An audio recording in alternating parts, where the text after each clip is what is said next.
Mari Bapak dan Ibu kita berdoa. Tuhan, terima kasih karena ada waktu kembali kami akan bersama-sama memulai pembelajaran kami, dan kiranya Tuhan memberkati Pendeta Riani dan setiap kami agar kami boleh bertumbuh bersama. Kami siap, ya Roh Kudus tuntunlah kami dalam Yesus. Amin. Riani, silakan.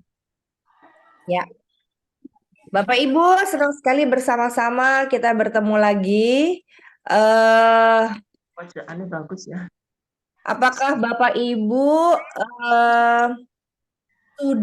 masih mengingat apa yang kemarin kita bicarakan nih di dalam parenting kita yang lalu? Minggu lalu kita bicara apa ya?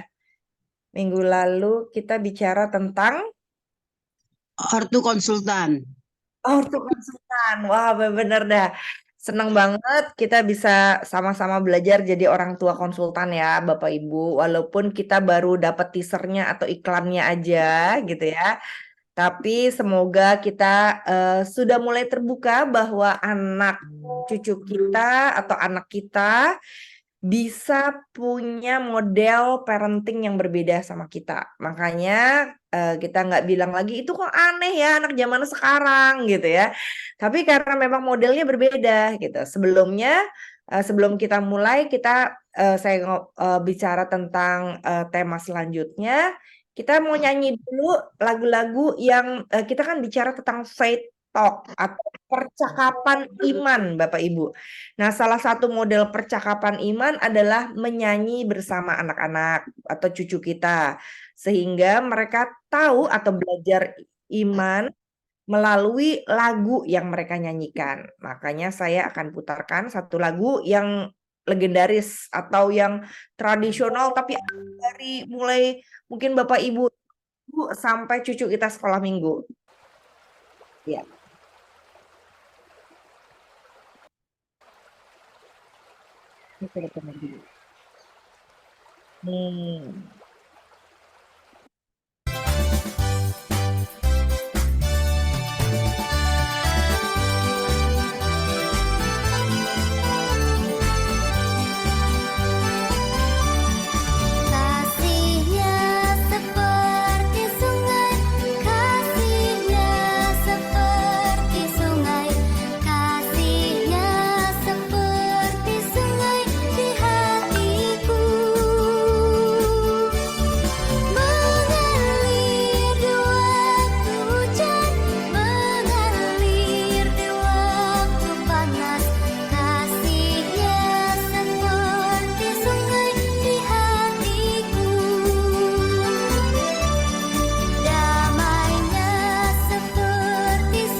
Oke, Ini salah satu bagian dari faith talk atau percakapan iman yang bisa kita lakukan bersama dengan anak dengan cara kita menyanyi bersama mereka. Nah, apa itu faith talk atau percakapan iman? Jadi Bapak Ibu, saya akan mulai ngobrol-ngobrol kita gitu, ngobrol-ngobrol lah ya, sebab nanti kita juga ada percakapan. Bicara tentang faith talk atau percakapan iman bersama dengan cucu, eh, bagaimana caranya? Tapi saya akan ngobrol atau ngomong dulu kepada Bapak Ibu tentang kenapa perlu ada faith talk gitu ya. Jadi Bapak Ibu, apa itu faith talk atau percakapan iman? Percakapan iman itu bergantung pada bahasa yang kita gunakan. Jadi perlu ada bahasanya ya. Ngobrol-ngobrol kan perlu pakai bahasa nih. Jadi kalau kita bercakap-cakap dalam bahasa Inggris, anak cucu kita bisa bicara bahasa Inggris, kita percakapan dalam bahasa Indonesia nggak nyambung pastinya.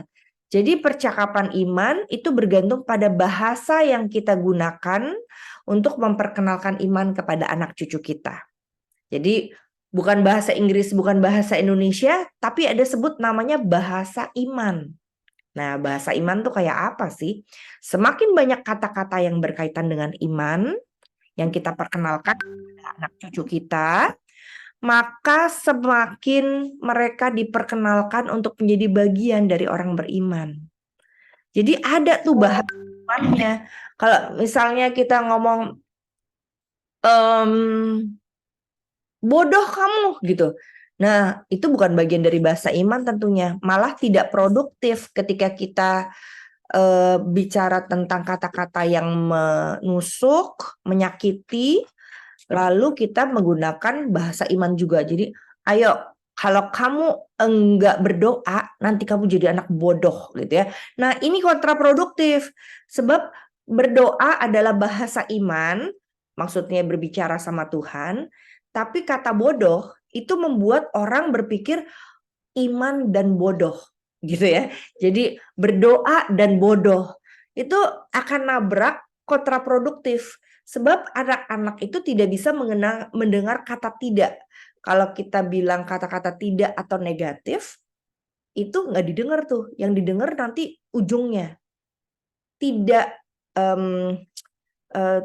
tidak baik seperti ini, berarti dia mikirnya oh baik melakukan seperti ini gitu.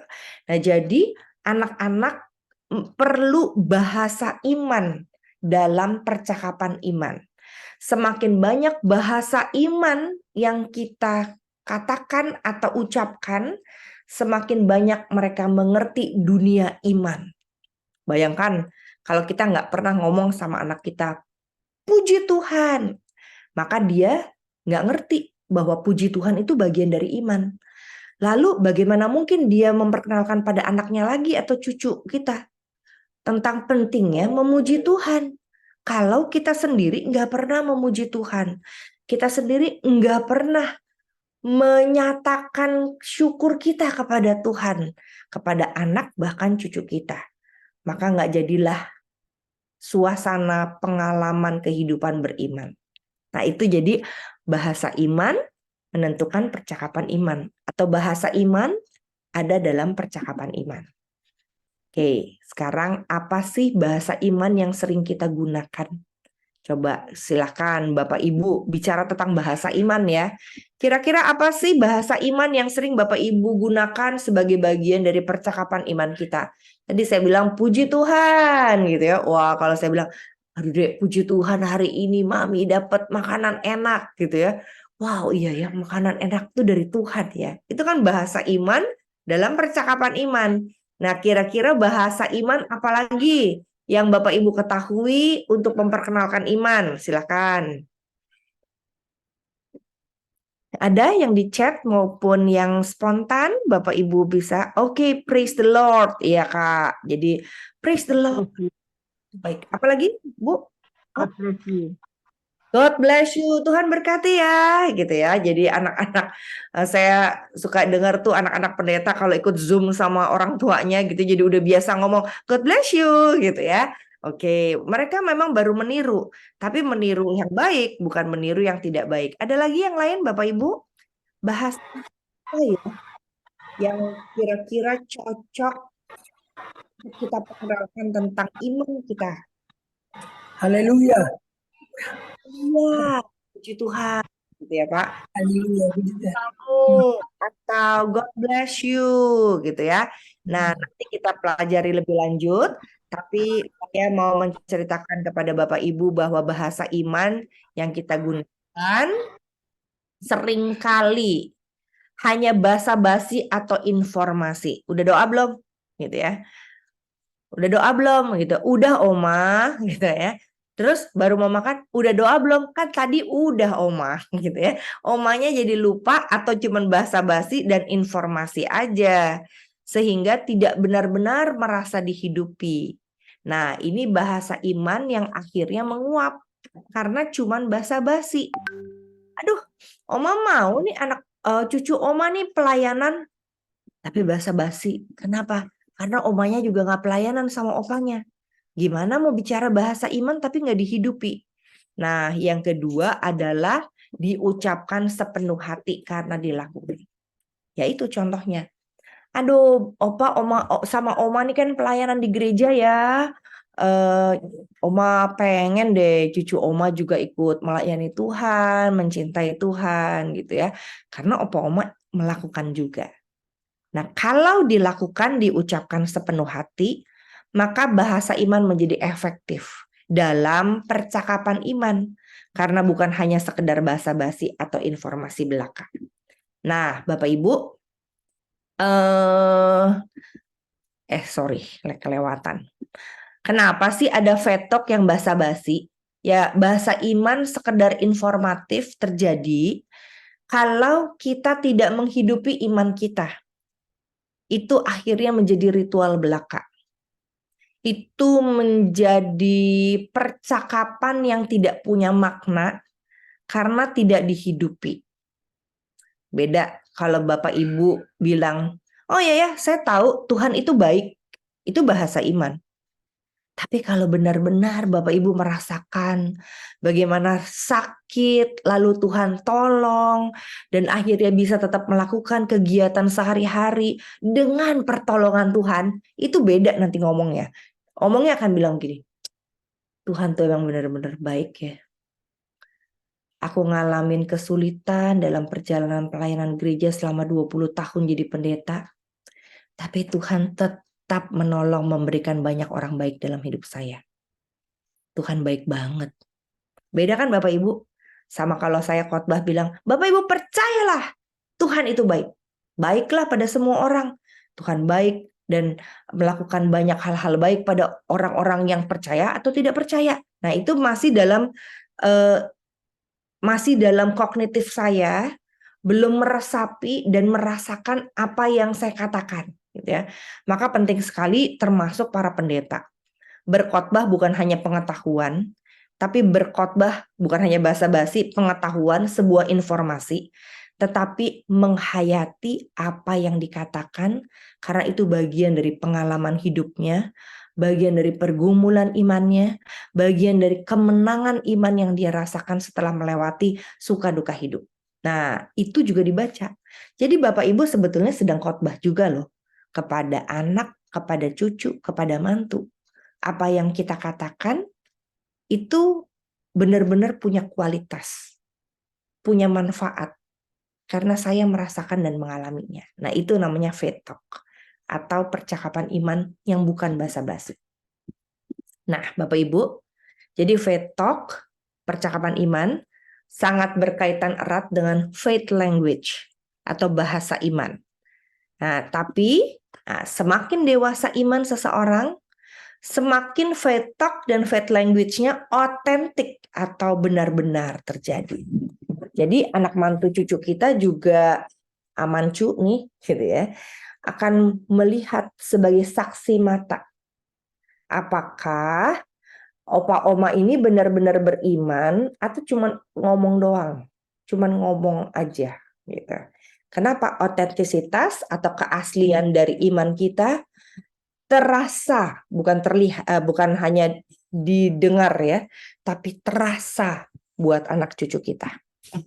Nah, Bapak Ibu, gimana sih taunya orang bertumbuh dewasa iman atau enggak? Tadi kan kedewasaan iman mempengaruhi kualitas dari faith talk atau faith language kita. Nah, bagaimana kita tahu nih bahwa kita sudah dewasa iman? Ternyata dewasa iman atau dewasa spiritualitas bergantung pada apakah kita bertumbuh.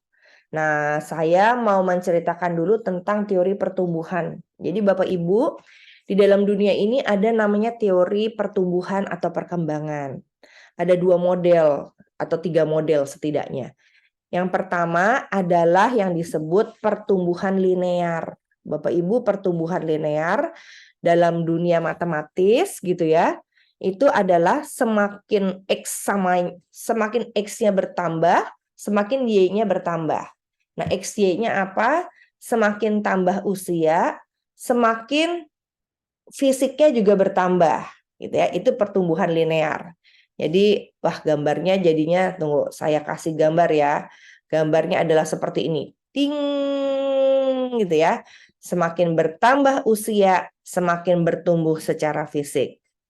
Nah, tapi bedanya apa dengan pertumbuhan spasial nih Bapak Ibu? Pertumbuhan spasial itu semakin bertambah usia, belum tentu atau bisa saja usia dewasa baru berkembang karena waktu kecil bertambah usia nggak berkembang. Itu pertumbuhan spasial. Jadi pertumbuhan seperti apa pertumbuhan spasial? Bukan pertumbuhan fisik. Kalau pertumbuhan fisik tuh dikasih makan, dikasih minum, disuruh olahraga, tambah usia, tambah bertumbuh. Nanti pertumbuhan linear ada turun. Kalau di usia lansia kan nanti udah naik, tambah usia terus turun lagi gitu ya. Ini linear. Linearnya tapi lurusnya tuh antara X sama Y-nya itu seimbang. Nah, bedanya pertumbuhan spasial itu pertumbuhan yang tidak bergantung pada X sama Y konsistensinya. Jadi kalau tambah usia belum tentu berkembang. Nah, ada itu namanya spasial. Tapi yang saya mau katakan, nah ini ya, jadi yang saya mau katakan, sorry, ini linear ya. Tambah usia belum tentu bertumbuh atau belum tentu bertumbuh dengan baik. Gitu ya. Nah, ini ada pertumbuhan fisik, ada pertumbuhan lainnya. Nah, saya bagi menjadi 3. Ini kok garisnya nggak bisa dibuang. Bentar ya, saya buang dulu. Nah, jadi sampai situ semoga Bapak Ibu mengikuti. Jadi ada pertumbuhan dan perkembangan yang berbeda dalam diri setiap manusia. Yang pertama pertumbuhan linear tadi, bertambah pertumbuhan fisiknya, dan bertambah tumbuh usianya, maka fisik dan kognitifnya bertumbuh. Itu linear. Nah, masalahnya ada yang berbeda nih, non-linear. Kalau non-linear ini Bapak Ibu, usianya bertambah, kelihatannya bertumbuh, tapi belum tentu hasilnya baik. Nanti saya kasih contohnya. Itu pertumbuhan sosial. Nah, yang lain ada yang namanya pertumbuhan spasial. Pertumbuhan spasial itu jika tidak diajarkan dan belajar yang baik, maka dia nggak bertumbuh. Jadi pertumbuhan spasial itu ada pada pertumbuhan emosi dan iman. Kalau yang non-linear ada pada pertumbuhan sosial dan mental. Gitu ya. Nah, jadi pertumbuhan kita beda-beda nih. Jadi kalau dibilang apakah orang itu dewasa? Belum tentu. Usianya 50 tahun belum tentu dewasa secara emosi dan iman. Belum tentu dewasa secara sosial, tapi bertumbuh secara sosial. Jadi Bapak Ibu belum tentu dijamin Bapak Ibu usianya 50-60 tahun tapi dewasa dalam segala hal, belum tentu. Secara fisik dewasa, kognitif bisa jadi dewasa, bertumbuh, tambah pintar, tambah banyak mengerti. Makanya kita belajar terus ya. Nah, tapi secara sosial, emosi, dan iman belum tentu bertumbuh. Belum tentu bertumbuh dengan baik. Nah, mari kita lihat contohnya. Tadi pertumbuhan linear ya. Pertumbuhan linear tambah usia tambah tinggi. Tambah usia tambah mengerti secara kognitif. Ini kita sudah mengerti. Saya tidak perlu jelaskan ulang lagi. Nah, yang kedua pertumbuhan linear nih. Non-linear. Pertumbuhan non-linear kan bertambah tumbuh, tambah usia gitu ya. Tambah usia, tambah bertumbuh, naik. Tapi belum tentu tambah baik, Bapak Ibu. Ini berkaitan erat jadi dengan yang namanya kecerdasan sosial. Jadi kecerdasan sosial, kecerdasan emosi juga, tapi kecerdasan emosi tadi lebih ke spasial ya. Kecerdasan sosial ini lebih kecerdasan sosial. Jadi tambah usia belum tentu secara sosial bertumbuh secara baik. Nah, pakai contoh ya Bapak Ibu, tiap orang nih beda pengalaman nih. Jadi begini, yang namanya pertumbuhan non-linear atau pertumbuhan yang tambah usia, tambah bertumbuh, tapi belum tentu tambah baik. Maksudnya bagaimana? Maksudnya begini, waktu kita bayi, sorry pakai bahasa Inggris, nanti saya terjemahkan dalam bahasa Indonesia. Waktu bayi, Bapak Ibu kan ya bayinya itu lagi digendong-gendong gitu ya. Dia belajar nggak? Bertumbuh nggak? Bertumbuh, baik secara fisik maupun sosial. Nah, pertumbuhannya apa yang baik? Waktu bayi nih, dia nangis, terus opa-omanya angkat. Mau susu ya? Dikasih susu. Tidur lagi, taruh lagi. Dia nangis lagi, gitu ya. Nggak usah diangkat, tapi kita buka. Oh, kayaknya popoknya penuh. Berarti dia nggak nyaman dengan popoknya penuh. Kita gantiin popok. Nggak harus digendong selalu loh ya. Oke, nah pada waktu kita tahu dan bisa memenuhi kebutuhan seorang bayi, waktu dia kasih signal nangis, kita peka dia kebutuhannya apa, dia sedang belajar yang namanya trust atau percaya. Jadi anak-anak sampai dewasa belajar trust dari masa bayi. Nah, kebayangkan Bapak Ibu kalau muncul nanti orang dewasa yang bilang, ini di yang kuning-kuning saya kasih tanda ya Bapak Ibu. Saya mah nggak mudah percaya sama orang, sulit percaya, mistrust namanya. Nah, itu biasanya sama psikolog ditanya, waktu bayi yang ngasuh siapa? Kalau ngasuhnya ganti-ganti, nanti dia nangis kadang diangkat, nangis keras nggak diangkat, nanti lagi bapaknya bilang, udah nanti manja, diangkat-angkat terus, nggak usah diangkat, jadi dibiarin nangis gitu ya. Nah, setelah besar, dia jadi orang yang sulit percaya. Walaupun Bapak Ibu bilang, Tuhan itu baik loh, buktinya kamu tuh diberi makan, kamu sakit ada yang jagain, dulu tuh kamu tuh bener-bener disayang. Dia tidak mudah percaya. Kenapa? Karena waktu masa bayinya, waktu pertumbuhan sosial, dia mengalami bagaimana banyak orang nggak bisa dipercaya. Waktu saya saya mimpi buruk, nggak ada yang tepuk-tepuk saya. Waktu saya ada semut gigit saya, nggak ada tuh orang yang nolongin sampai semutnya nggak gigit-gigit lagi. Waktu saya lapar, saya dibiarin tuh sampai saya kelaparan. Akhirnya dia jadi sulit percaya orang.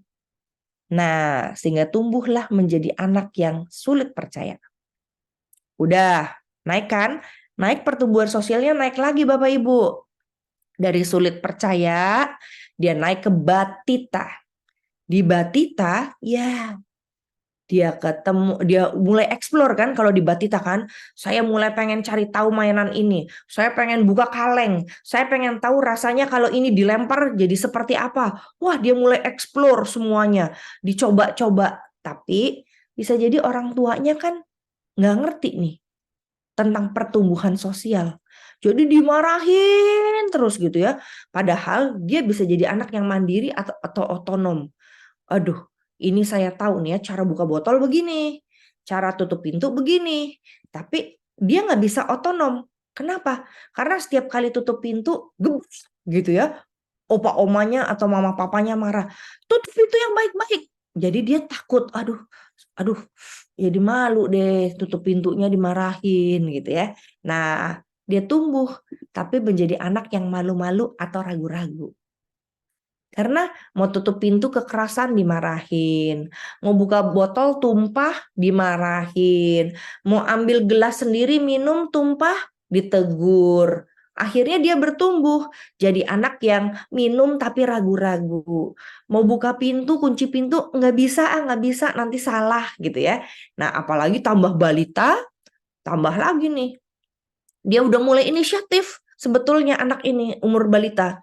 Inisiatif untuk bikinin minum buat papahnya, ambilin sepatu buat papahnya, inisiatif beresin mainan, tapi salah terus.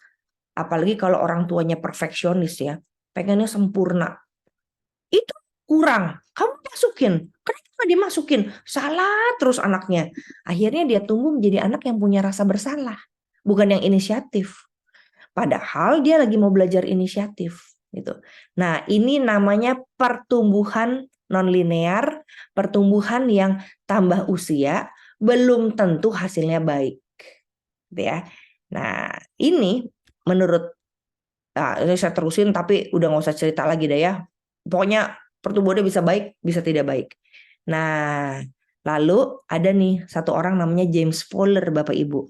Dia mulai lihat, oh ada tuh pengaruh-pengaruh perkembangan itu dalam iman seseorang. Ternyata iman seseorang dipengaruhi oleh perkembangan sosialnya ya. Masalah trust dan mistrust, masalah percaya dan gak percaya. Oh ternyata iman seseorang juga dipengaruhi sama perkembangan kognitif dia loh, logika dia. Oke. Ternyata perkembangan seseorang itu dipengaruhi oleh perkembangan emosi ya. Wah, macam-macam nih perkembangannya. Maka dia bilang, yuk kita lihat apakah semua perkembangan itu juga mempengaruhi perkembangan iman mereka. Nah, mulai nih si James Fowler nih bikinlah dia penelitian terhadap 500 orang dari umur 4 sampai 88 tahun. Dia mulai bilang, dia wawancara ya 400 orang. Jadi mungkin nggak ya? Oh, ada yang disebut perkembangan iman. Ada nih orang berkembang imannya. Jadi iman bayi sama iman orang dewasa tuh beda. Tapi ada nggak orang dewasa yang masih seperti imannya kayak bayi? Ada, katanya Fowler. Kenapa? Karena perkembangan iman itu tidak linear. Jadi perlu pengalaman demi pengalaman sehingga dia berkembang imannya nanti satu hari kelak. Oke, berdasarkan semua teori perkembangan kita bikin yuk teori perkembangan iman katanya gitu ya. Nah teori perkembangan iman ini enggak sesuai usia. Walaupun bisa juga tambah usia tambah beriman.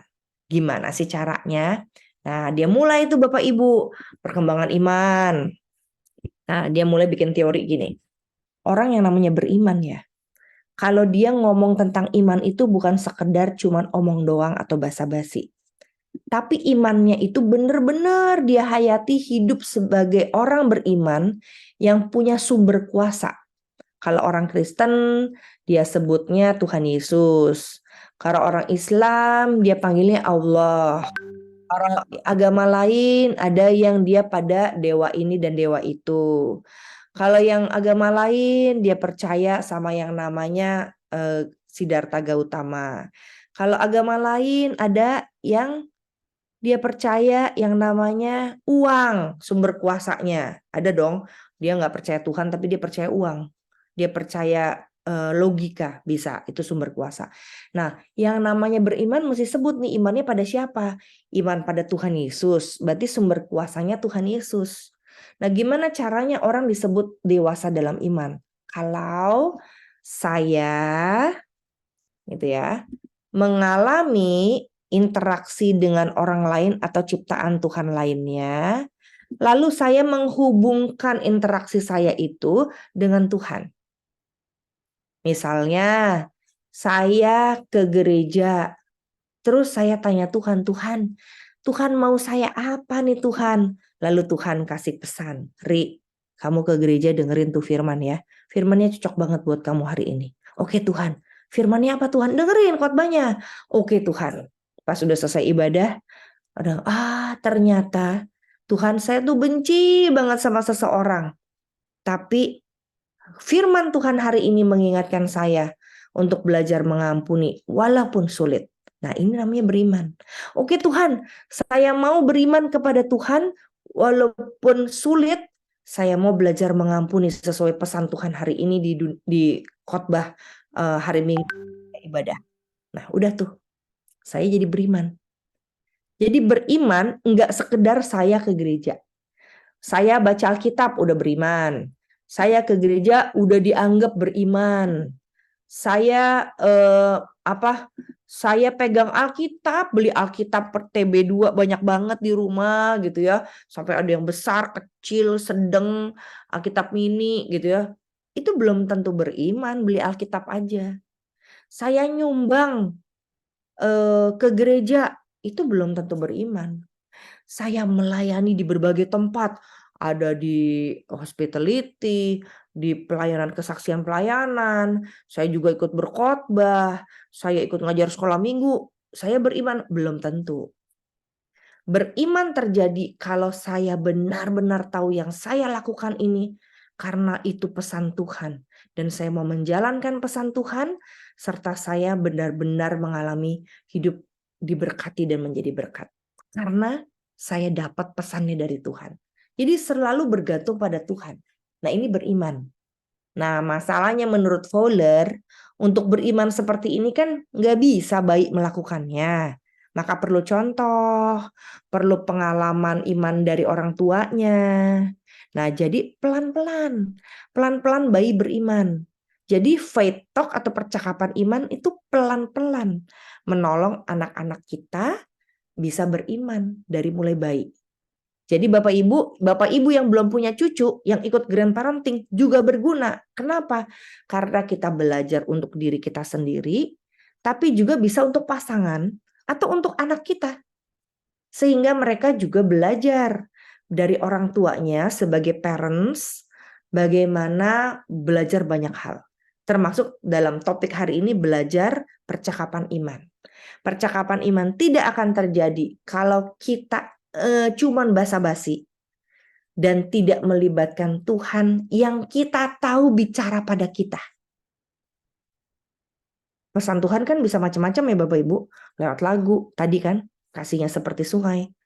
Lewat Alkitab, lewat khotbah, lewat ngobrol sama seseorang, lewat kutipan-kutipan yang kita baca di grup atau di sosial media.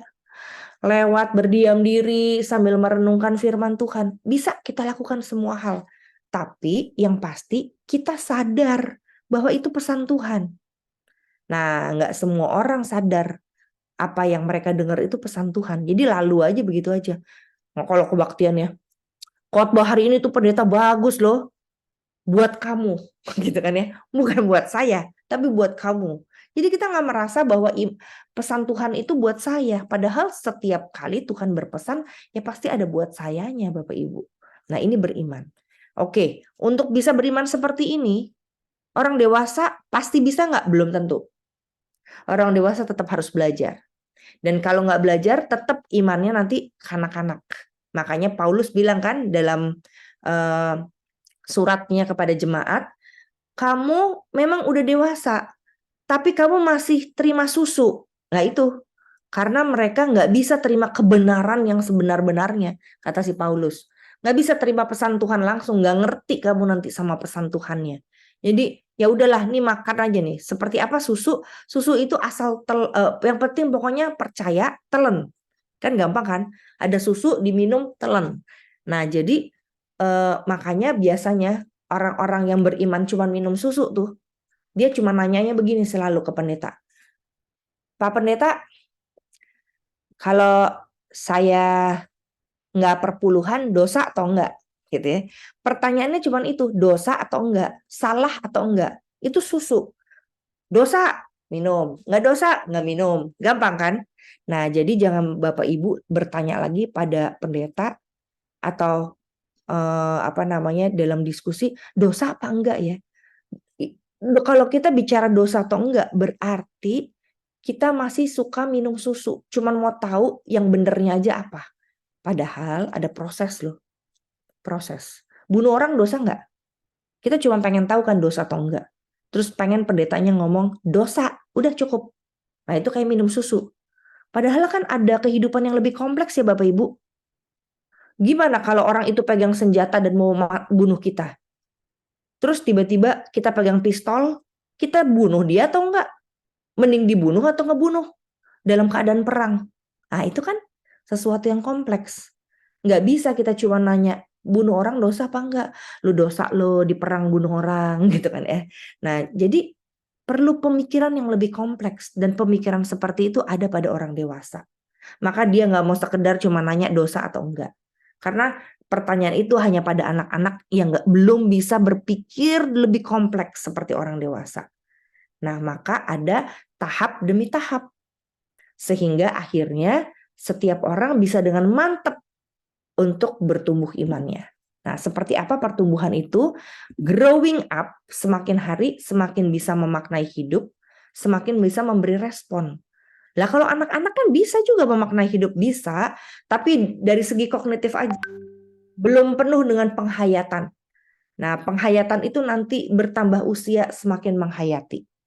Betul, anak-anak tahu, Tuhan baik ya Mami, Tuhan baik. Tapi satu, karena saya pengen es krim, dikasih es krim. Itu penghayatannya. Nah, tapi kalau udah dewasa, nanti lebih kompleks Bapak Ibu. Saya sakit dan seumur hidup nggak boleh makan es krim. Tapi Tuhan tetap baik. Karena saya ternyata bisa melihat orang makan es krim. Gitu ya. Dengan lahapnya. Itu growing up. Itu bertumbuh. Itu dewasa. Saya bisa melihat sisi lain dalam kehidupan. Dan bersyukur kepada Tuhan dalam faith talk. Untuk melihat sisi-sisi Tuhan lainnya. Wah, itu semakin dewasa imannya. Oke. Mari kita lihat. Apa tujuan target dari seorang yang dewasa iman? Dia bisa memaknai hidup atau creating meaning. Jadi perlu dasar, ada bukti. Itu dua hal aja ya. Jadi perlu dasar dan ada bukti. Dasarnya firman Tuhan, buktinya pengalaman kita sehari-hari. Kalau anak-anak kecil bayi belum punya dasar, belum punya bukti, maka mereka dibaptis, dasarnya imannya orang tua. Bukti imannya bukti iman orang tua. Jadi dia belum beriman, tapi baru mulai beriman. Nah, nggak apa-apa, mulai beriman juga penting. Karena diletakkan dasar. Seperti orang membangun rumah, dia kan perlu dasar fondasi. Maka anak-anak itu baru penanaman fondasi iman. Sudah beriman belum? Ya, sudah belajar beriman. Tapi apakah sudah creating meaning? Ya, sudah bisa secara kognitif, tapi belum utuh, gitu ya. Nah, semoga ini nggak terlalu rumit buat Bapak Ibu. Apa mungkin ada pertanyaan dari Bapak Ibu dari situ? Sebelum saya lanjutkan, dimulai tahap demi tahap perkembangan iman. Silahkan Bapak Ibu kalau ada pertanyaan. Sampai sini dulu. Atau mungkin ada yang membantu dengan pertanyaan supaya orang lain lebih paham. Jadi bukan karena kita tidak paham, tapi karena Bapak Ibu mau membantu orang lain lebih paham, maka munculkanlah pertanyaan. Silakan. Ada pertanyaan Bapak Ibu? Ya, Kak Evi, silakan. Ibu Evi. Selamat pagi. Mau bertanya, yang pembentukan yang tadi, yang mistrust itu pada usia masih awal sehingga nanti dibawa ke dewasa, apakah bisa diperbaiki, Kak? Oke, Kak, terima kasih. Jadi, kalau tadi kan ada trust dan mistrust, sudut percaya, bisa diperbaiki, tapi dengan cara beberapa hal. Pertama, perlu kesadaran yang pasti.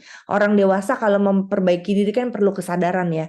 Oh iya ya, ternyata saya tuh tidak mudah trust ke orang ya. Walaupun ada baiknya juga ya, terlalu percaya juga nggak baik. Nanti semua kita percayakan bocor gitu ya. Nah, oke, saya ternyata ya tidak mudah percaya ya sama orang ya. Nah, tapi gimana cara memperbaikinya ya? Ini menghambat kerja sama saya nih.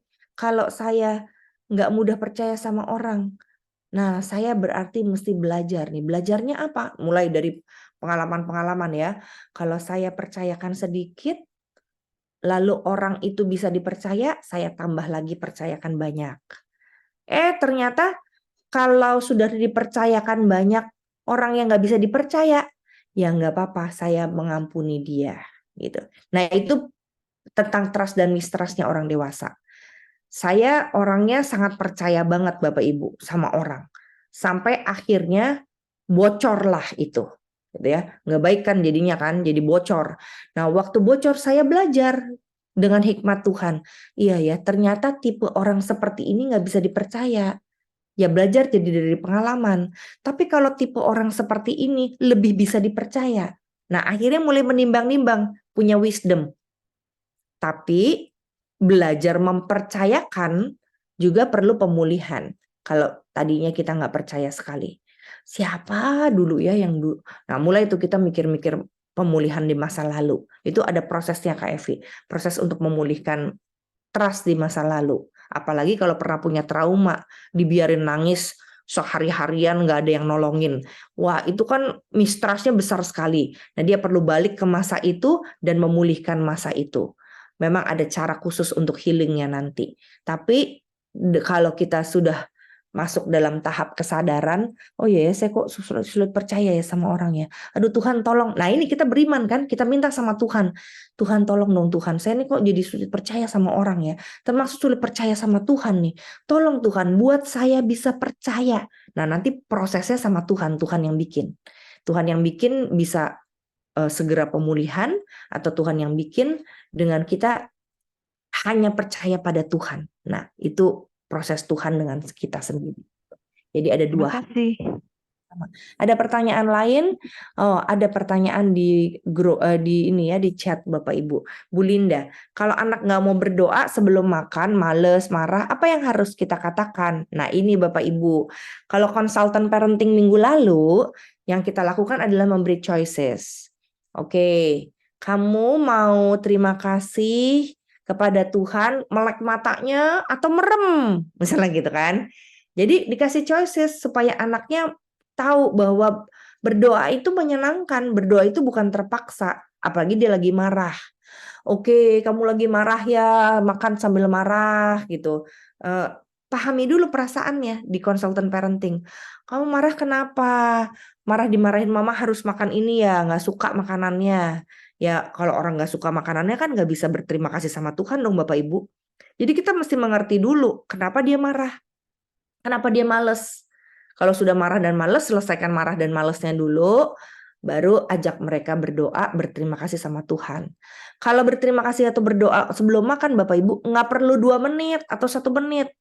Dengan kita bilang, sambil melek matanya, terus kita bilang, terima kasih Tuhan Yesus untuk makanan enak ini semua. Amin. Udah, itu cukup. Yang penting mereka tahu bahwa ketika kita lihat makanan ini, kita punya hati itu connect sama Tuhan. Misalnya, cuma dengan melihat satu mangkok bakso, terus yuk kita makan-makan. Terus cuma liatin baksonya sambil bilang, terima kasih Tuhan Yesus. Itu juga udah berdoa kan Bapak Ibu. Gitu.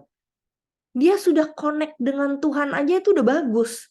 Jadi nggak perlu kami bersyukur ya Bapa untuk kasih setiamu dalam hidup kami. Khususnya Tuhan memberi makan kami melalui beras yang diupayakan oleh para petani. Aduh Bapak Ibu kalau berdoanya seperti itu terus nanti ditinggalin sama anak-anak dan cucunya. Apalagi anak-anak umur 1 tahun. Dia cuma bisa konsentrasi 1 menit. Tapi doanya 5 menit, doa syafaat sampai para petani didoakan. Ya dia malas berdoa. Nah, itu jadi kontraproduktif. Maka berdoa itu cukup kalau anak bayi, yuk kita berdoa. Terima kasih Tuhan Yesus untuk bubur ini. Amin. Udah, mari kita minum susu. Dalam waktu 2 detik mereka sudah bisa minum susu, tapi tahu, oh susu ini dari Tuhan Yesus. Gitu kan. Nah, demikian. Jadi ada banyak cara Ibu Linda untuk membuat anak bisa connect dengan Tuhan. Jadi tujuannya bukan istilah berdoanya lipat tangan tutup matanya, tapi hatinya connect sama Tuhan. Gitu ya. Terima kasih. Oke, Ibu Rosme, kalau kita ngomong tentang iman, apakah semua harus sudah bisa kita lakukan? Bukan pura-pura. Misalnya Tuhan baik, tapi saya belum mengalami.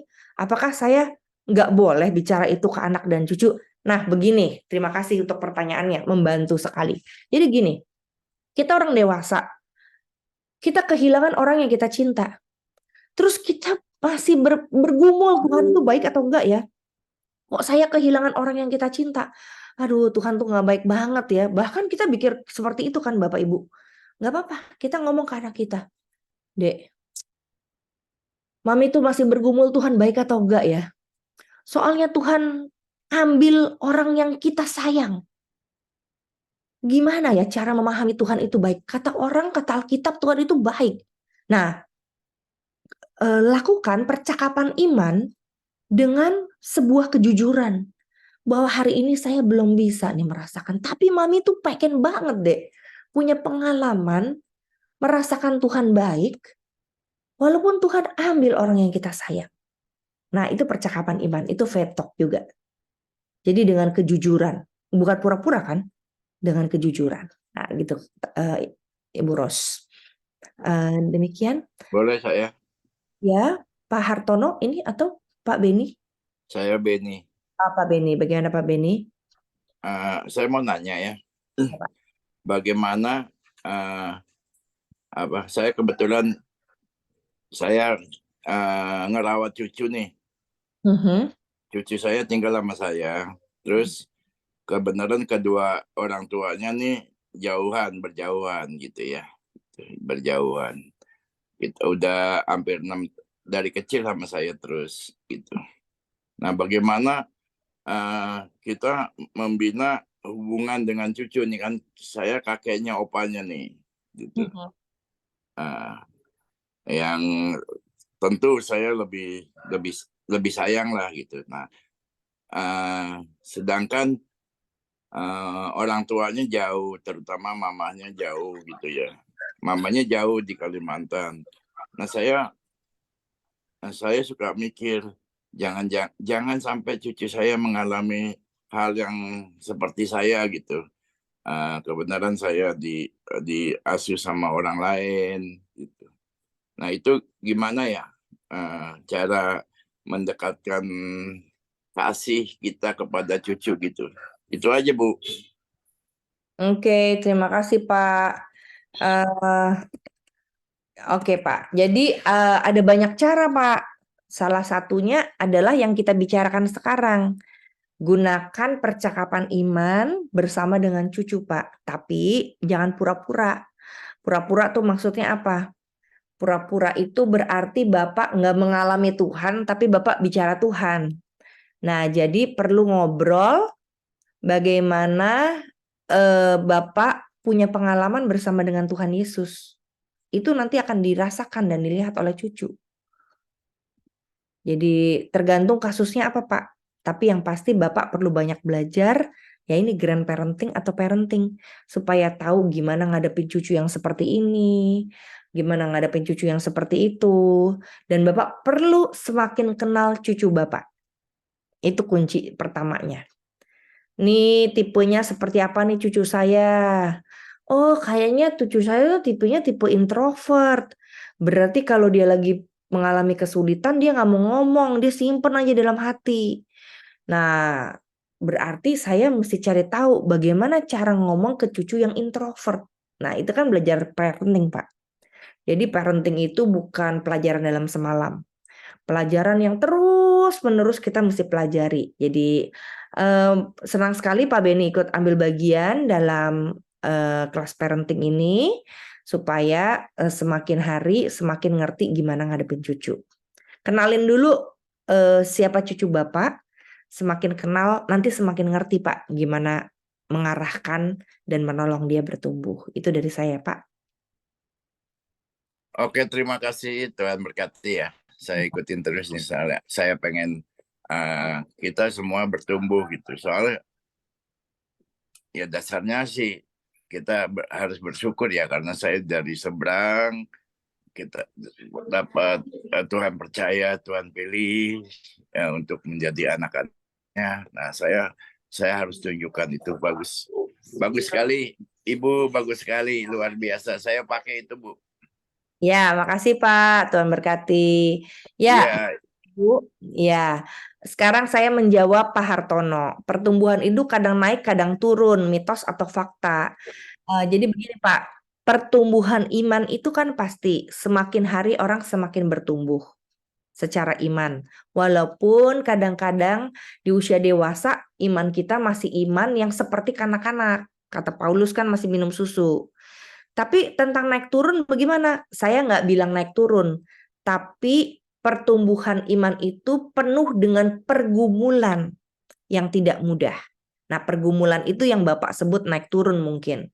Jadi faktanya memang bukan imannya naik jadi imannya turun gitu ya. Tapi kalau dalam pertumbuhan iman pasti di setiap tahapan itu ada pergumulan iman. Contoh misalnya katanya pendeta itu baik. Tapi kenapa pendeta itu menipu ya? Yang saya kenal itu ya si A itu pendeta A gitu ya. Nah, itu kan pergumulan iman Bapak Ibu. Bukan berarti saya imannya jadi turun. Tapi saya punya pergumulan iman. Oh, ternyata, nah ini saya memaknai. Oh, ternyata iman itu nggak bergantung pada jabatan ya. Jadi pendeta juga manusia. Kadang bisa jatuh dalam dosa, kadang bisa menjadi bijak, kadang mau dipakai Tuhan, kadang tidak mau dipakai Tuhan. Nah, di situ kita bertumbuh imannya. Tapi masuk dalam pergumulan iman dulu nih. Atau pergumulan iman lain. Tuhan, katanya Tuhan baik. Kenapa jadi saya sakit nggak bisa sembuh ini? Kata Tuhan, orang lumpuh aja disembuhkan. Kenapa saya sakit begini nggak disembuhkan?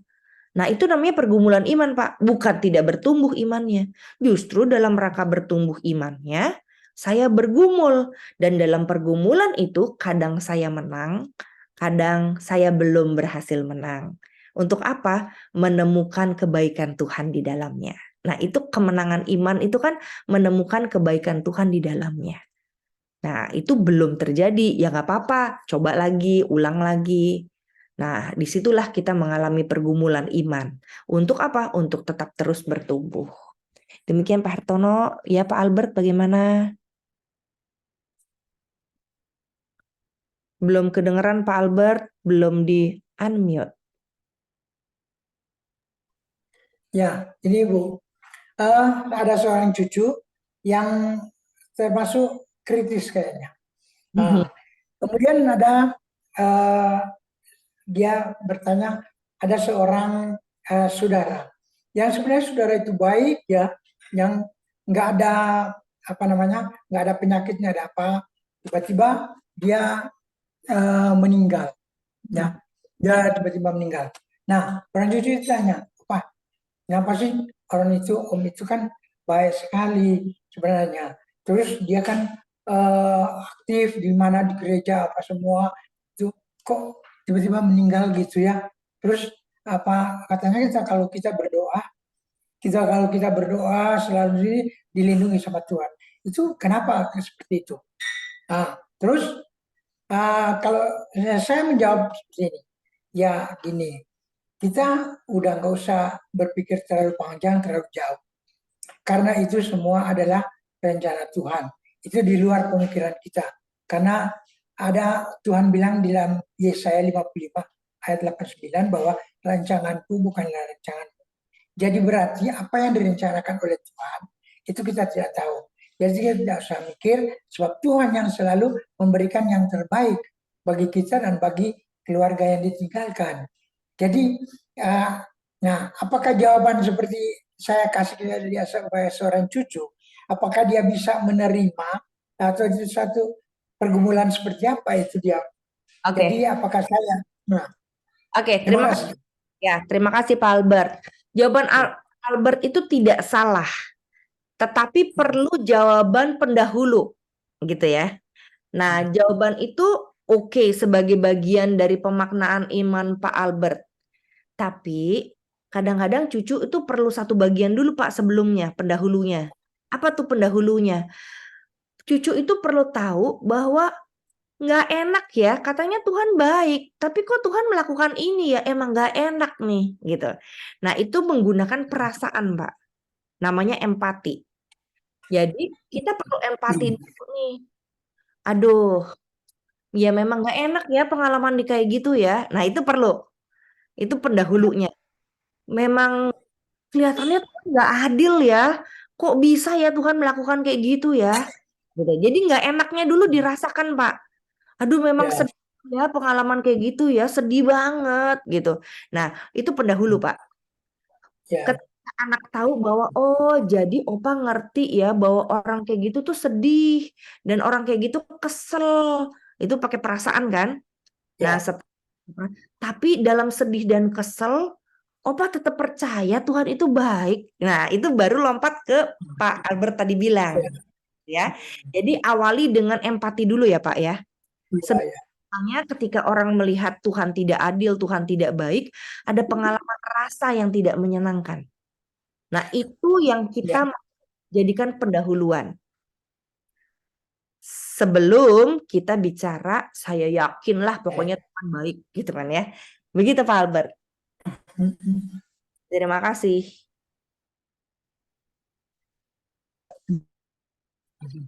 Ya, Ya, terima kasih. terima kasih. Pak Sahadi, apakah Pak Sahadi mau bertanya? Silakan. Ya, selamat siang Bu Pendeta. Ya. Sehubungan dengan faith talk tadi ya, apakah masih relevan atau efektif jika kita memarahi cucu atau memarahi anak gitu, Bu Pendeta? Terus konsekuensinya apa gitu? Mohon penjelasan dari Bu Pendeta. Terima kasih. Terima kasih. Jadi Pak, seperti yang tadi saya katakan di perkembangan sosial, kalau kita marah dengan emosional, itu hanya membuat anak malu, ragu, takut, dan merasa bersalah. Itu akhirnya hasil dari marah. Nah, emang saya nggak boleh marah? Oh boleh, Tuhan Yesus juga marah kok gitu ya. Tapi marah yang emosional sama marah yang cerdas itu beda. Nah, kalau mau faith talk, kita marah boleh, marahnya begini Pak yang cerdas. Marah yang cerdas itu katanya secara perkembangan emosi, kita ngomong kita marah, tapi bukan marah-marah. Misalnya begini, seperti saya bilang sama anak saya gitu kan ya. Dek, aduh dek, hari ini Mami kesel banget marah sama kamu. Gitu tuh Pak. Itu anak udah tahu saya marah. Karena kamu tuh, Mami kan udah bilang kemarin, kalau kamu begini kamu mesti ngomong. Sekarang Mami yang mesti tanggung nih. Kamu juga mesti tanggung. Itu gak enak loh digituin, Dek. Nah, itu saya sedang marah, Pak. Dia tahu saya marah. Tapi beda sama, gimana? Gitu ya. Nah, itu nggak efektif. Apalagi kalau mau menjelang sekolah minggu di mobil, mamahnya marah-marah. Hari ini semua kacau balau. Semua pada nggak mau ikutin Mami. Nggak bisa sekolah minggu akhirnya gini. Semua berantakan. Ya udah, akhirnya semua nggak enak, bete sekolah minggunya. Tapi kalau marahnya bijak, dia tungguin dulu, udah selesai sekolah minggu, anak udah happy, terus bilang, seneng hari ini sekolah minggu, seneng. Nah, gitu dong. Kalau bisa bangun pagi juga seneng, nggak dengan marah-marah dan malas-malas jadi terlambat kita. Coba kalau kamu nggak terlambat, kan lebih seneng lagi, bisa main sama teman sebelumnya. Jadi minggu depan kita nggak marah-marah lagi ya, kita nggak terlambat lagi ya. Nah itu kan lebih enak marahnya. Gitu. Jadi marah yang bijak Pak, sehingga anak itu tahu bahwa bapak ibunya itu atau opa omanya dengan cinta kasih memarahi dia. Saya tahu kok Tuhan marah kalau saya nggak ikutin apa yang Tuhan mau, tapi saya nggak merasa takut dihukum sama Tuhan, karena saya tahu kemarahan Tuhan itu begitu lembut. Sampai saya bisa bilang, aduh Tuhan maaf ya Tuhan, Tuhan ampuni saya Tuhan. Itu kan karena kita tahu bahwa Tuhan bisa marah kalau kita nggak ikut sesuai dengan kehendak dia.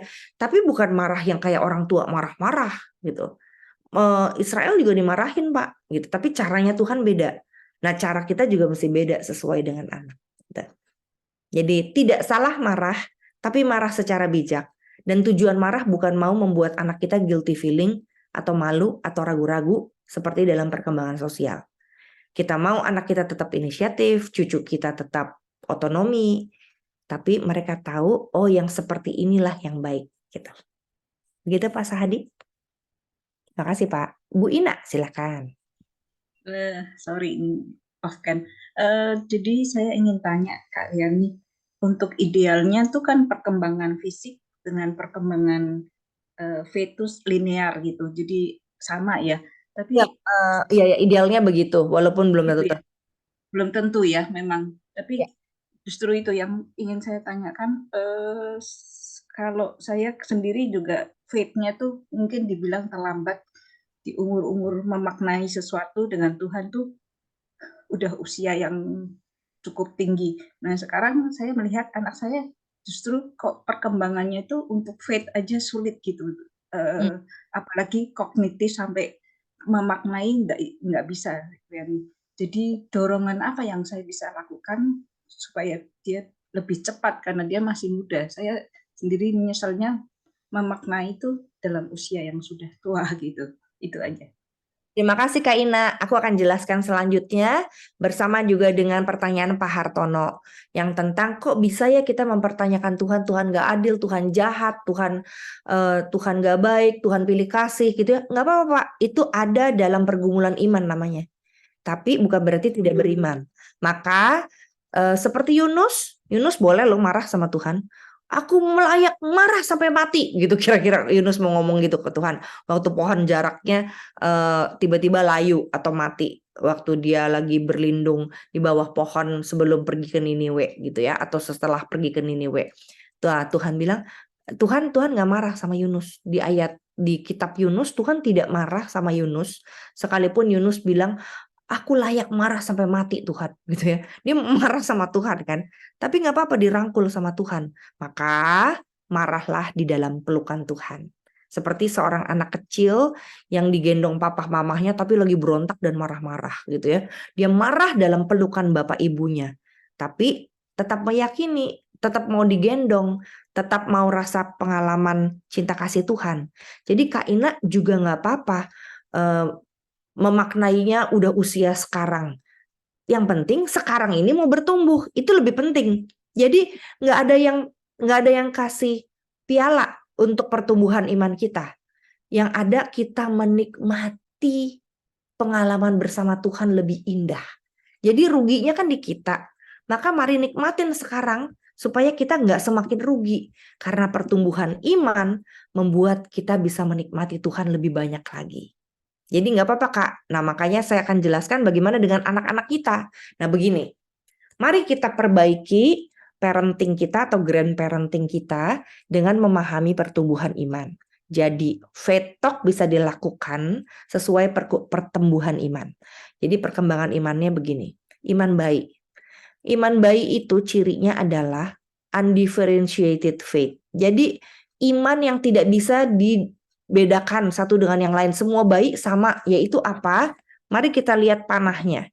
Semua bayi itu butuh sayang dari siapapun. Itu panah itu bicara tentang pemberian sayang. Jadi dasar dari iman kita kan cinta Tuhan ya. Nah cinta Tuhan itu diberikan sejak bayi. Makanya iman bayi itu perlu disayang berbagai pihak. Mulai dari Aat, Teteh, siapa lagi tuh ya yang kasih sayang ke dia tuh, kakak, saudara, orang lain, orang tua, pengasuh, opa, oma, semua memberikan cinta pada dia. Nah, ada kemungkinan kenapa seseorang mudah mistrust atau tidak percaya sama orang karena waktu kecil nggak merasa disayang. Ini belum beriman ya, tapi dasar iman. Jadi nggak punya dasar iman. Kasih sayang dari sebanyak-banyaknya orang nggak dirasakan. Padahal semakin dasar dari iman adalah kita perlu punya dasar cinta kasih, perlu membuktikan dasar dan bukti ya, perlu bukti saya disayang, itu dulu. Jadi kalau ada anak-anak kita yang mami nih ya pilih kasih, berarti dia belum merasa disayang. Faith talk-nya bicara tentang sayang. Sayangi dia dengan 5 bahasa cinta. Sayangi dia dengan hadiah, sayangi dia dengan kata-kata, sayangi dia dengan waktu bersama, sayangi dia dengan melayani dia, sayangi dia dengan menyentuh dia secara fisik. Kenapa? Karena iman baik itu iman yang membutuhkan sayang dari berbagai sisi. Nah, jadi perlu kasih sayang kan? Kalau dia sudah lewat bayi, masa batita, dia akan mengalami, ini dia belum beriman ya kalau bayi ya. Makanya kalau saya belum bisa beriman tuh kepada Tuhan Yesus, nggak apa-apa. Berarti dia belum ngalamin kasih sayang yang sejati, termasuk dari orang tuanya. Maka terus cintai dia dengan berbagai cara, termasuk ketika dia masuk iman balita. Kalau iman balita itu tanahnya nggak semua, tapi cuma satu. Iman balita, iman di mana dia membutuhkan kasih sayang hanya dari 1-2 orang saja. Nah, biasanya idealnya ini dari orang tua. Jadi kalau ada bapak ibu bilang, saya dititipin cucu, ya udah bapak ibu sebagai wakil dari orang tua. Yang 1-2 orang itu, yang panahnya cuma satu ini. Dia butuh cinta kasih dari orang yang konsisten sayang dia setiap waktunya. Jadi kalau opa oma jaga cucu, ya itu penting untuk dasar iman cucu. Karena cucu pengen tahu siapa yang sayang sama dia banget. Kalau saya nangis ada yang peluk, kalau saya lapar ada yang kasih makan, kalau saya mau tidur ada yang nemenin, kalau saya diisengin sama teman saya sampai saya kesel ada yang teman curhat, kalau saya dibully sama orang ada yang belain. Saya perlu 1-2 orang yang ada bersama saya terus-menerus, yaitu opa oma yang jaga cucu. Jadi sayangi dia dengan sepenuh hati sehingga dia merasa disayang banget sama setidaknya 1-2 orang. Nggak apa-apa deh bapak ibu saya sibuk kerja. Yang penting oma sayang saya, opa sayang saya. Nah itu penting. Jadi bapak ibu sedang menyelamatkan iman seorang bayi kalau bapak ibu ngomong cucu. Iman dia membutuhkan seorang yang sayang banget sama dia, yang gak pernah pergi di usia balita, 0 sampai balita.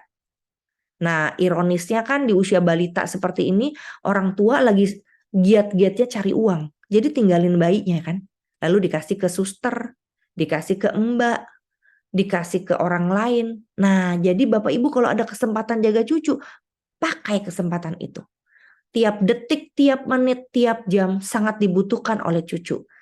Nanti balesannya, kalau imannya bertumbuh, si balita-balita ini, ini kan iman disuruh, nanti kalau dia sayang sama opa oma, rasa disayang, tolong dong ambilin minum buat oma, dia mau.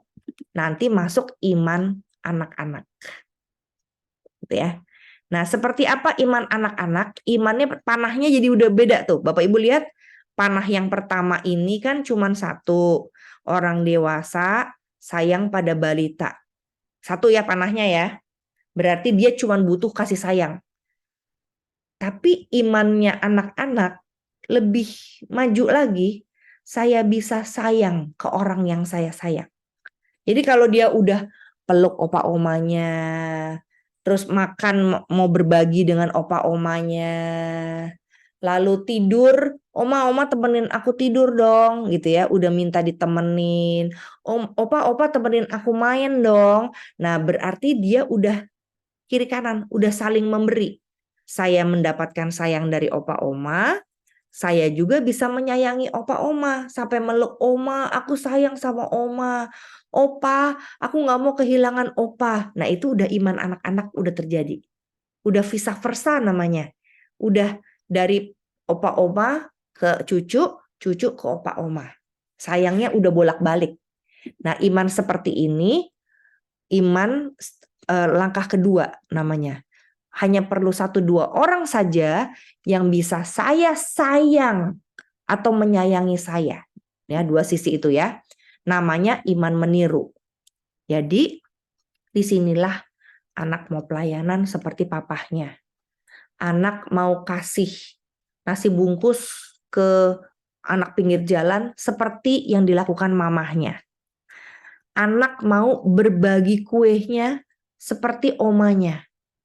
Anak mau ngambilin minum opa yang sakit seperti waktu opa ngambilin dia waktu sakit. Nah, ini iman vice versa namanya. Nah, iman meniru. Jadi, apakah dia sudah beriman? Ya sudah, tapi imannya meniru. Makanya dia meniru siapa? Meniru orang yang dia sayang. Nah, kalau udah dewasa, ada nggak iman anak-anak meniru seperti ini? Ya, ada juga. Ada orang dewasa yang belum bertumbuh lebih lanjut, dia belum bisa memaknai hidupnya, tapi yang bisa dia meniru. Jadi dia menirunya tuh catat khotbah. Menurut pendeta A, ini pendeta saya paling suka nih. Dia nggak mau pendeta lain. Pokoknya mau dibesuk, mau dengerin khotbah cuma sama pendeta ini. Ya berarti vice versanya sama pendeta itu. Dia menirunya pendeta itu. Makanya kalau remaja ngefans sama pendetanya, waduh, pendetanya ini merokok. Saya juga merokok seperti pendeta itu. Itu bahaya gitu kan ya. Jadi meniru banget nih. Apalagi ada anak-anak yang kakak sekolah minggunya pakai sendal, saya juga nggak apa-apa pakai sendal. Itu iman meniru. Karena iman anak-anak itu dia suka sama siapa, dia akan seperti orang itu. Nah, hati-hati Bapak Ibu. Kalau Bapak Ibu imannya masih anak-anak, pengen seperti pendetanya. Nanti pendetanya nggak besuk dia kecewa, dia keluar dari gereja karena nggak dibesuk sama pendetanya. Nah, ini iman vice versa namanya. Kalau sayang saya baru sayang kamu. Kalau pendeta doain saya, baru saya kasih kue Natal, gitu ya. Nah, itu iman vice versa. Karena meniru, karena bergantung sama 1-2 orang seperti anak-anak. Nah, masalahnya kan kita mau bertumbuh. Bertumbuhnya seperti apa? Bertumbuhnya yang ketiga, iman remaja. Iman seperti apa itu? Iman remaja itu punya kelompok di mana dia bisa sayang, saling sayang. Saya sayang dia, dia sayang saya. Saya sayang kamu, kamu sayang saya. Kita punya kelompok. Nah, kelompok inilah yang menjadi cara orang beriman. Maka remaja-remaja tuh, ayo kita summer camp. Ayo kita bikin camping bersama. Ayo kita bowling bersama. Ayo kita bikin nasi bungkus dan bagi-bagi bersama. Itu iman remaja. Kalau Bapak Ibu masih punya iman remaja, Bapak Ibu maunya sekelompok, orang lain nggak boleh masuk. Udah ini kita aja, orang lain nggak boleh ikut-ikutan kita, gitu ya. Nah itu iman remaja, eksklusif makanya. Nah bahaya kan kalau gereja adanya isinya semua iman remaja, iman yang eksklusif, orang lain nggak boleh masuk. Kenapa? Karena saya cuma butuh komunitas ini aja yang bisa saling sayang. Namanya iman kelompok. Nah imannya hanya berkelompok jadinya. Nggak mau kelompok lain. Nah, hati-hati kalau ini terjadi di remaja tapi berlanjut ke pemuda dan sampai senior atau usia lansia. Jadi kita eksklusif hanya keluarga saya aja deh kelompoknya. Apalagi keluarga-keluarga dengan suku-suku tertentu, dia maunya hanya kelompok suku tertentunya aja. Jadi iman kelompok suku namanya, iman kesukuan.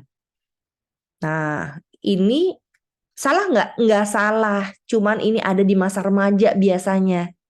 Jadi kalau Bapak Ibu masih ikut-ikutan seperti ini, adanya mau satu kelompok aja, memaknai hidupnya kalau ada dalam kelompok ini saja, bahaya nanti. Kalau ada pengalaman yang berbeda. Misalnya, iman kelompoknya ini, saya punya kelompok misalnya ibu-ibu yang jet set, sukanya belanja. Belanjanya beli tas 10 juta, 5 juta, 100 juta gitu ya. Terus udah gitu kita akan pelayanan bareng gitu ya. Aduh, tapi saya nggak punya duit nih sekarang, lagi bangkrut. Tiba-tiba bangkrut keluarganya. Udah tuh ditinggalin sama kelompoknya itu. Karena udah nggak bisa belanja lagi, udah nggak bisa makan enak, udah nggak bisa keluarin duit banyak. Ya udah ditinggalin sama kelompoknya. Nah, biasanya kalau orang udah mengalami krisis, ditinggalin sama kelompoknya, kalau dia mau belajar terus beriman, dia naik justru. Dia tambah lagi imannya tambah. Nah, seperti ini. Iman dewasa muda. Iman dewasa muda, saya di kelompok ini ada, saya di kelompok itu ada.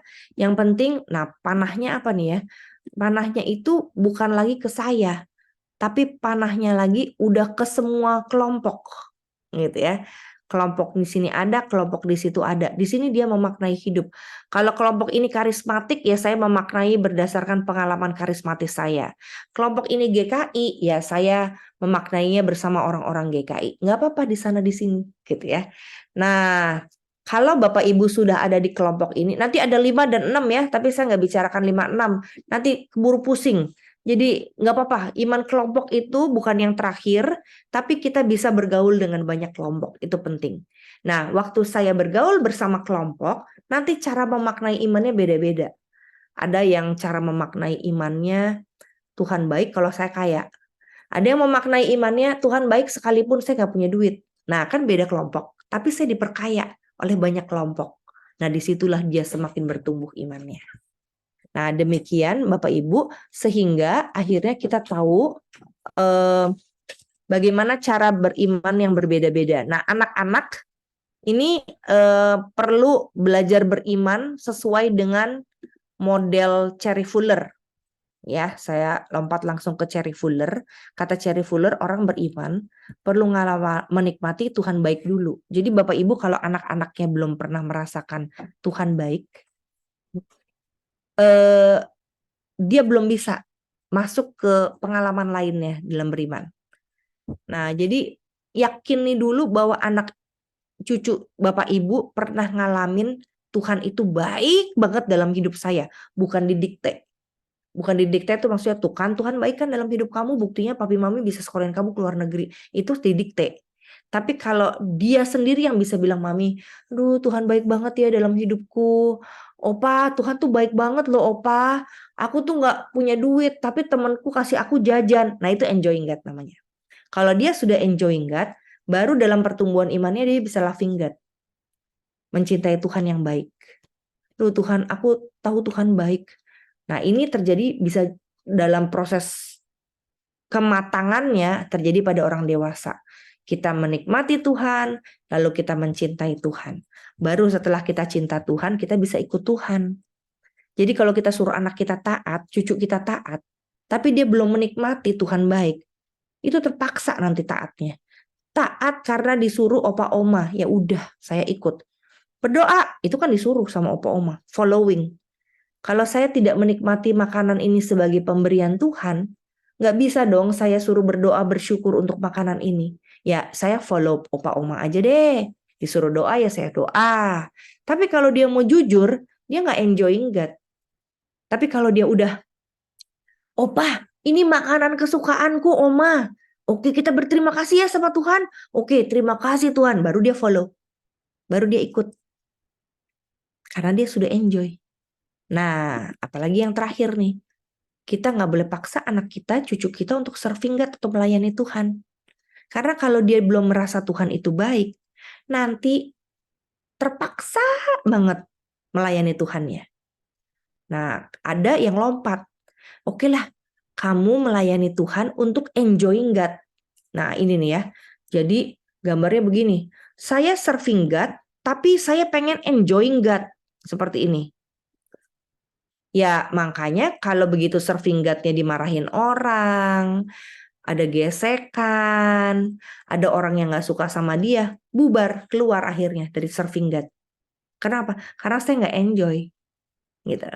Tapi kalau dia sudah mengalami enjoying God, loving God, following God, serving God, nah maka dia akan bertahan dalam pelayanan sekalipun gak enjoy. Kenapa? Karena dia sudah punya modal.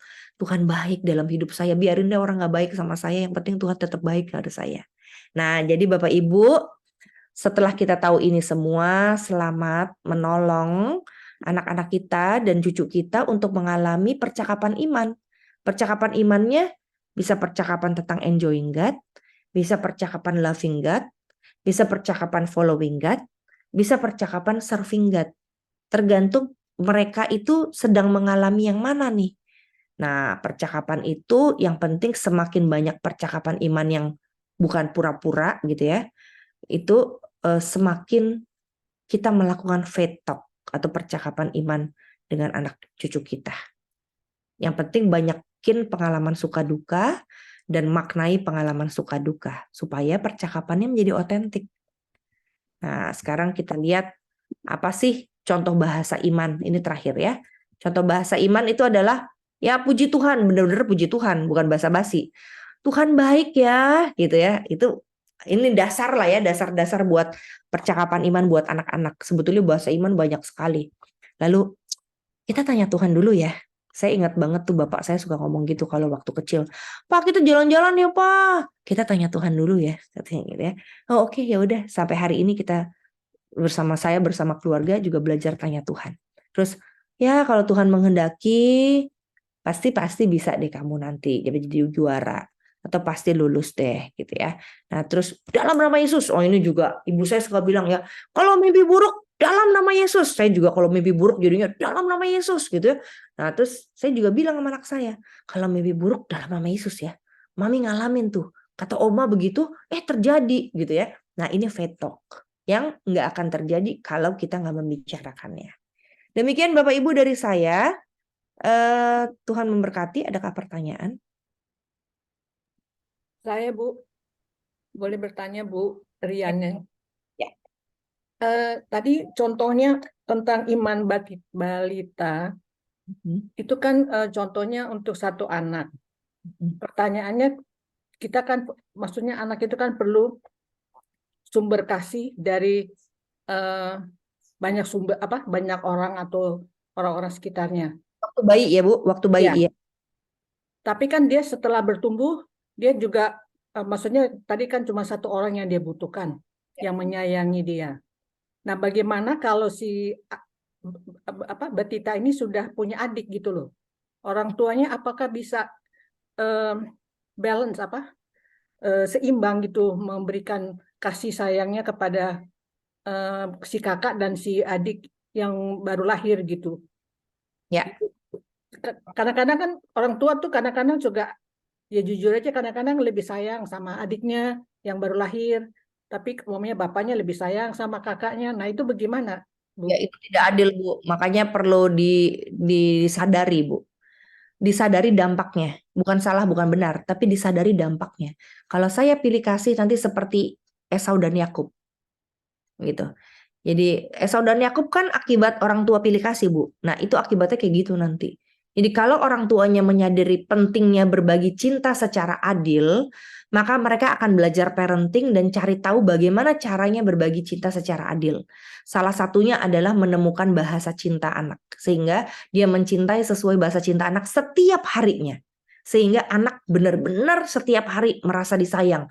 Tidur merasa disayang, bangun merasa disayang. Karena disayang oleh kedua orang tua, opa omanya juga sesuai bahasa cintanya. Itu perlu menyadari aja sih orang tuanya. Ya, ingat cerita Yakub sama Iya. Ya, makasih Bu. Ya. Ya, ada pertanyaan di dalam di dalam chat ya. Ngajarin lagu-lagu sekolah minggu apakah termasuk faith talk? Iya Pak, tadi kita nyanyi ya kasihnya seperti sungai, tapi perlu dimaknai Pak. Jadi mereka nyanyi-nyanyi nih ya, kan mereka cuma nyanyi ikutin orang tua.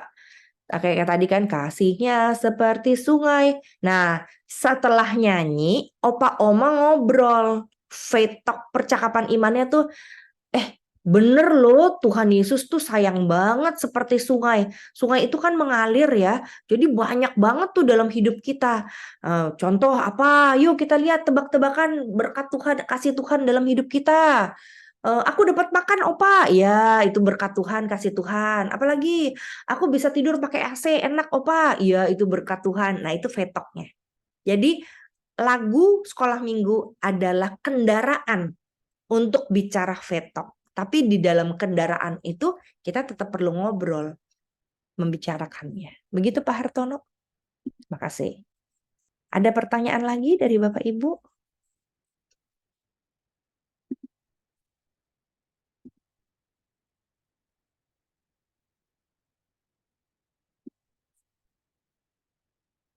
Kalau nggak ada, saya kembali.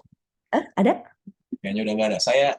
Ya, mari Kak Hendra, Pendeta Hendra. Saya merasa bahwa kalau kita punya kemampuan untuk memberi ruang anak-anak mempertanyakan iman dan juga kita sendiri berbagi pengalaman iman. Banyak sukacita untuk anak-anak bisa berdiskusi tentang iman. kadang ada anak-anak yang baru mau ngungkapin pergumulannya ya. Tuhan Yesus ada nggak sih? Udah langsung dimarahin nggak ya? Betul. Kamu bertobat, ya kamu tuh dan seterusnya. Gitu. Bahwa mempertanyakan soal iman adalah proses pertumbuhan iman. Setuju. Semakin banyak kata-kata berkaitan tentang iman, semakin kuat juga proses pembentukan iman ya seorang anak di dalam mengenal Tuhan. Pak, Iya. saya belajar banyak nih. Terima kasih, Kak Aryani. Makasih Kak Hendra mengingatkan kita juga, betul Bapak Ibu, seperti Pak Hendra bilang, waktu anak-anak mempertanyakan Tuhan, waktu anak-anak memunculkan banyak pertanyaan, justru itu namanya SLO, Kak. Namanya SLO itu Significant Learning Opportunity. Jadi itu namanya kesempatan belajar yang sangat penting. Kesempatan belajar untuk belajar beriman itu terjadi saat anak-anak bertanya. Sebab curiosity-nya muncul kan, jendela hatinya terbuka. Saya siap terima. Nah, ada dua nih jawabannya. Satu, perhatikan cara kita menjawab. Caranya dulu. Cara kita menjawab. Yang kedua, isi dari jawaban kita. Percakapan iman berkaitan dengan dua ini. Cara kita menjawab dan isi dari jawaban kita. Kalau misalnya, Oma, Tuhan itu jahat banget ya Oma. Nah, dua nih, cara kita menjawab gimana?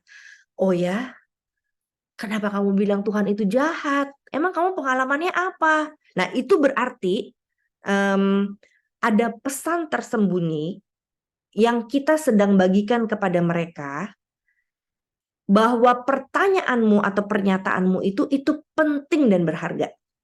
Maka saya menghargai pernyataan kamu dengan jawaban yang serius dan jawaban yang tidak menghina atau memarahi kamu. Oh ya, Tuhan gak baik ya menurut kamu. Tuhan jahat ya. Kenapa? Coba ceritain kepada Opa Oma, gitu ya. Nah, terus dia mulai tuh cerita. Iya Oma, tahu nggak? Aku kan temanku dapat goodie bag. Aku nggak dapat loh, nggak kebagian. Tuhan itu di mana kebaikannya? Oh, nah ini mulai masuk konten iman atau isi dari iman. Jadi kamu merasa Tuhan nggak baik karena kamu nggak dapat goodie bag. Oke. Oma paham. Kamu pasti sedih ya, pengalaman sedih ya. Aduh, Oma ngerti banget. Nah itu mulai konten iman tuh. Nah mulai masuk imannya. Ya. Oma pikir Tuhan Yesus juga pasti tahu kamu sedih nggak dapat goodie bag. Kenapa ya ada orang seperti itu? Kita belokkan loh. Bukan Tuhan yang nggak baik, tapi orang yang nggak bagiin. Kira-kira kenapa ya teman kamu nggak bagiin goodie bag itu ya? Iya Oma, katanya goodie bag-nya itu habis gitu. Oh, jadi mereka nggak persiapan untuk bagiin ke banyak anak gitu kan? Ya. Tapi Tuhan ngerti banget loh bahwa kamu tuh sedih, malu, nggak dikasih goodie bag sama teman kamu. Padahal kamu udah kasih kado. Iya Oma, aku tuh udah kasih kado besar banget. Tapi kenapa dia nggak mau kasih goodie bag ke aku pas pulang, gitu kan? Nah kita tahu duduk permasalahannya. Jadi kita nggak marahin dia. Oke, Oma ngerti banget sekarang karena kamu udah kasih banyak kado yang bagus, yang besar, tapi kamu nggak dapat balasannya. Jadi kamu merasa Tuhan itu nggak baik. Sebetulnya Tuhan baik loh. Tuhan ngertiin bahwa kamu kepengen goodie bag. Jadi Tuhan kasih tahu Oma nih, yuk kita beli goodie bag untuk kamu. Jadi nggak usah dapat dari dia, Opa yang kasih goodie bag, gitu kan ya? Karena Tuhan bisikin Oma untuk beliin goodie bag. Selesai. Percakapan iman diakhiri dengan kemenangan iman karena anak tahu bahwa bukan Tuhan yang jahat. Tapi orang itu lupa. Orang itu nggak persiapan. Maka Tuhan yang baik memberikan goodie bag melalui Opa dan Oma. Jadi Opa-Oma dipakai Tuhan nih untuk menyatakan kebaikan Tuhan. Gitu. Nah jadi akan berubah tuh nanti Kak. Nah di situ gunanya mengerti anak, mengerti perasaan anak. Demikian Kak Hendra. Jadi penting banget untuk menyadari materi hari ini dan jangan main di shortcut ya kayak jangan kalau tiba-tiba kita kasih goodie bag nggak ada pengalaman imannya. Ya, perlu ada vetoknya dulu, betul. Dan itu penting untuk kita. Kita Opa dan Oma nih sayang banget sama cucunya, kadang di shortcut gitu Kak. Padahal itu adalah tadi kesempatan pembelajaran yang paling penting ya, sangat penting untuk kita gunakan. Ya. Terima kasih Karyani, Bapak dan Ibu. Terima kasih sudah mengikuti proses sampai dengan sesi kali ini. Semoga banyak hal diberkati dan saya melihat antusiasme dari Bapak dan Ibu. Karyanya juga mengungkapkan hal serupa.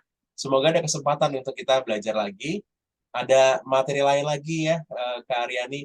Hal-hal yang sangat penting untuk kita bisa membekali diri sehingga menjadi teman buat para cucu untuk mereka bertumbuh mengenal Tuhan. Jadi tunggu saja Bapak dan Ibu, nanti ada program-program yang lainnya bersama dengan Kak Aryani dan juga Bina Warga. Kita berharap Tuhan beri kesempatan pada kita. Kak Aryani, bolehkah tutup dalam doa untuk pertemuan kita ini? Mari kita berdoa Bapak Ibu. Bapak di surga, Tuhan yang baik, mampukan kami mengalami kebaikan Tuhan dan berbagi itu kepada anak, mantu, dan cucu kami. Supaya mereka juga mengalami bagaimana Tuhan hadir dalam hidup mereka. Berikan kesempatan kepada kami, setiap kali cucu-cucu kami bertanya, kami bisa menjawab dengan hikmat bijaksana yang datangnya dari Tuhan. Berkati kami sebagai opa oma, sebagai orang tua, supaya melalui kami Tuhan berbicara, Tuhan bekerja, membuat anak cucu kami merasakan cinta Tuhan juga. Dalam Kristus yang memberkati kami berdoa. Amin. Terima kasih Bapak dan Ibu. Saya boleh undang kita foto ya. Terakhir ini kita foto dulu ya. Bapak dan Ibu boleh open kamera. Saya akan ambil fotonya buat kita semua. Saya siapkan dulu sebentar. Oke, siap ya Bapak dan Ibu. Kita akan foto yang pertama, 1, 2. Yang kedua, 1, 2. Oke, terima kasih Bapak dan Ibu. Sampai jumpa lagi dalam program lain. Terima kasih. Terima kasih. Terima kasih. Semuanya. Terima kasih Bu Yani. Terima kasih semuanya. Pendeta Hendra, sampai kasih. ketemu di lain kesempatan. Bye bye. See you Terima again. kasih Yani.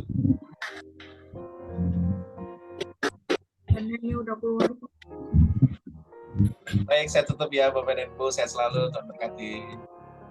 Terima kasih Pak Hendra.